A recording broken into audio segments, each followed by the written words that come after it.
Good morning, good afternoon, and good evening to all viewers.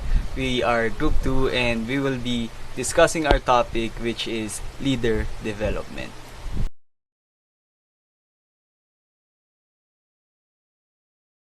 When it comes to leader development, there are structured and planned approaches to developing internal leaders or leaders to be. One of the most common approaches to developing leaders is formal training, even though research consistently shows that it's not the most effective method. A word from John F. Kennedy: leadership and learning are indispensable to each other. The action observation reflection model shows that the leadership development is enhanced when the experience involves the following processes: action, observation, and reflection. The spiral of experience is the most productive way to be developed as a leader. As you can see, this is the figure for the spiral of experience. Let's start on action. And with action, you only need one question to answer, which is, what did you do? While with observation, you need to ask three questions, which are, what happened, what are the results, and what is the impact on others. Finally, when it comes to reflection, these are the questions that you need to ask. How do you look at it now, and how do you feel about it now? Key role of perception in the spiral of experience. So, experience depends on what events happen to one and how one perceives those events. Perception affects all three phases of the action, observation, and reflection model. People actively shape and construct their experiences. Perception and observation. Observation and perception both deal with attending to events around a person. People are selective in what they attend to and what they perceive. A phenomenon that demonstrates this selectivity is called perceptual set. And perceptual set can influence any of one's senses. It is the tendency or bias to perceive one thing and not another. Feelings, needs, prior experiences, and expectations can all trigger a perceptual set. Stereotypes about gender, race, and the like represent powerful impediments to learning because they function as filters that distort one's observations. Part 1 of Perception and Reflection. Perception influences reflection.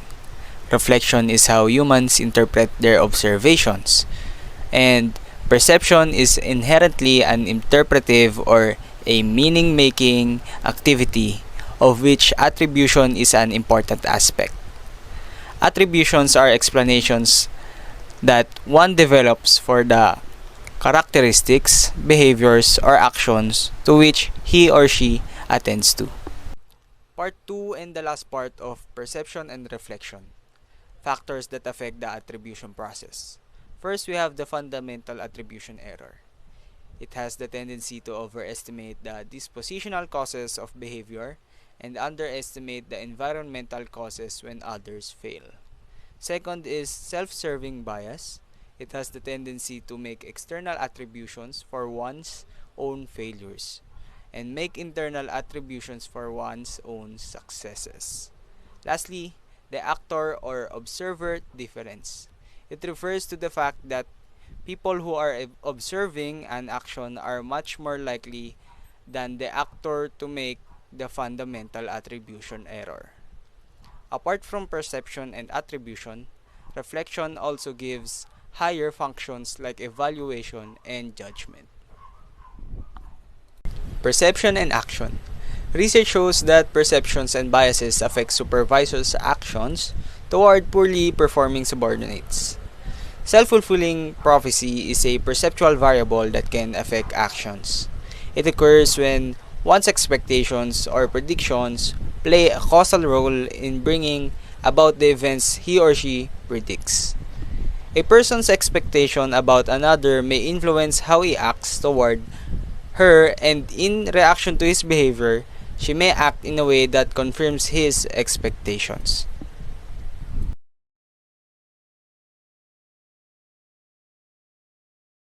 There are five types of fundamental archetypes of leadership, which is the leader and mentor, father and judge, warrior and knight, revolutionary and crusader, and lastly, visionary and alchemist. So single loop and double loop learning.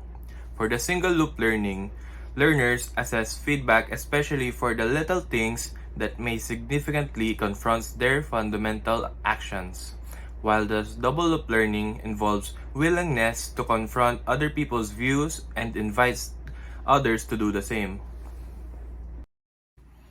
Making the most of one's leadership experiences.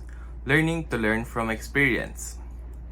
Learning events and development experiences that punctuates one's life are stressful. Being able to go against the grain of one's personal historical success requires a strong commitment to learning and a willingness to let go of the fear and failure of the unknown. To be successful, learning must continue throughout life and beyond the completion of one's formal education. Leader development in college. Programs on leadership studies are being offered by many higher education institutions and colleges. Leadership programs should be multidisciplinary and should cultivate values represented in the broader field. Leader development in college.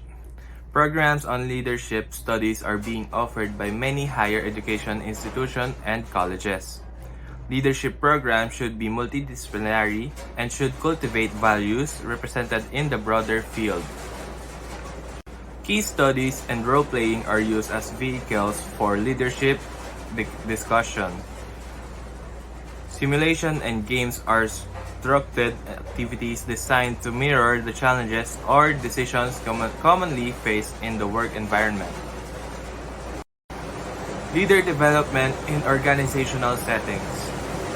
Leader development provided in organizations is not just for the individual's personal development, but also for the organization's benefit. Research indicates that return on investment or ROI for investments used in leadership development are both positive and substantial. Numerous leadership training programs are aimed at leaders and supervisors in industry and public service.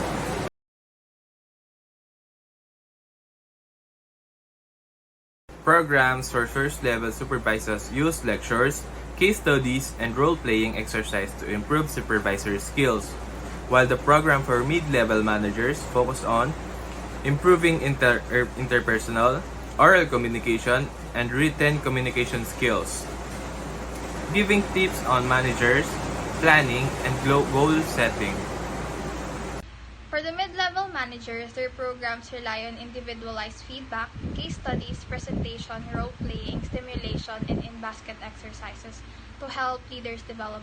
The in-basket exercise are used by companies to develop and assess the employees' decision-making skills. So the participants are given limited amount of time to prioritize and respond to a number of notes, letters, and phone messages from fictitious managers in basket. In-basket exercises are useful in assessing and improving a manager's planning and time management skills. Conger states that a multi-tiered approach is effective and should focus on personal growth, skill building, feedback, and conceptual awareness. Some approaches to leadership development emphasize individualized feedback about each person's strengths and weaknesses based on standardized assessment methods. Others emphasize that leader development in the 21st century must occur in more lifelike situations and contexts. Leadership program for senior executives and CEOs focus on strategic planning, public relation, and interpersonal skills. Moving on, for the action learning, traditional training program involves personnel taking leadership classes during work hours. Such training addresses common leadership issues, but its artificial nature makes it difficult to transfer concept to actual work situations. Action learning refers to the use of actual work issues and challenges as the developmental activity itself. Works on the philosophy that best learning involves learning by doing. They conduct in teams of work colleagues who are addressing real company challenges. In development planning, to make enduring behavior changes, leaders must provide positive answers to the following 5 questions. First, Do leaders know which of their behaviors need to change? Second, is the leader motivated to change these behaviors? Third, do leaders have plans in place for changing targeted behaviors? Fourth, do leaders have opportunities to practice new skills? And fifth, are leaders held accountable for changing targeted behaviors? Last, for development planning, good development plans are constantly being revised as new skills are learned or new opportunities to develop skills become available. Development planning provides a methodology for leaders to improve their behavior even as they go about their daily work activities. Next is coaching. Coaching is a key leadership skill that can help leader improve the bench strength of the group, which in turn should help the group accomplish its goals. Coaching can also help retain high-quality followers. Also, coaching is a process of equipping people with the tools, knowledge, and opportunities they need to develop and become more successful. Coaching has two types, informal and formal coaching. First, the informal coaching. It takes place whenever a leader helps followers to change their behaviors. Formal coaching, on the other hand, are programs designed for the specific needs and goals of individual executives and managers in leadership positions.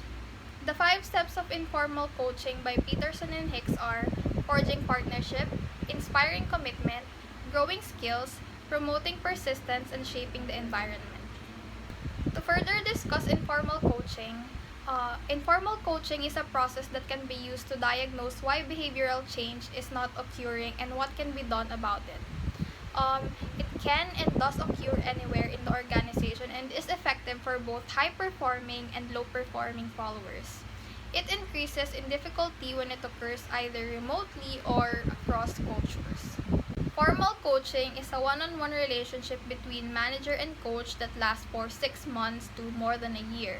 The process begins with an assessment of the manager to clarify development needs. Coach and manager meet regularly to review the result of the feedback instruments. Role plays and video recordings are used extensively, and coaches provide immediate feedback. Outcomes of coaching programs: clarification of manager values, identification of discrepancy between managers' exposed values and their actual behaviors, development of strategies to better align managers' behaviors with their values. Formal coaching program can cost more than $100,000. Coaching may be more effective at changing behavior than more traditional learning and training approaches. For mentoring, personal relationship in which a more experienced mentor acts as a guide, role model, and sponsor of a less experienced protege. Experienced person willing to take an individual under his or her wing. Usually someone 2 to 4 level higher in an organization. Provides protege with knowledge, advice, challenge, counsel, and support about career opportunities, organizational strategy and policy, and office politics. Not the same as coaching because it may not target specific development needs.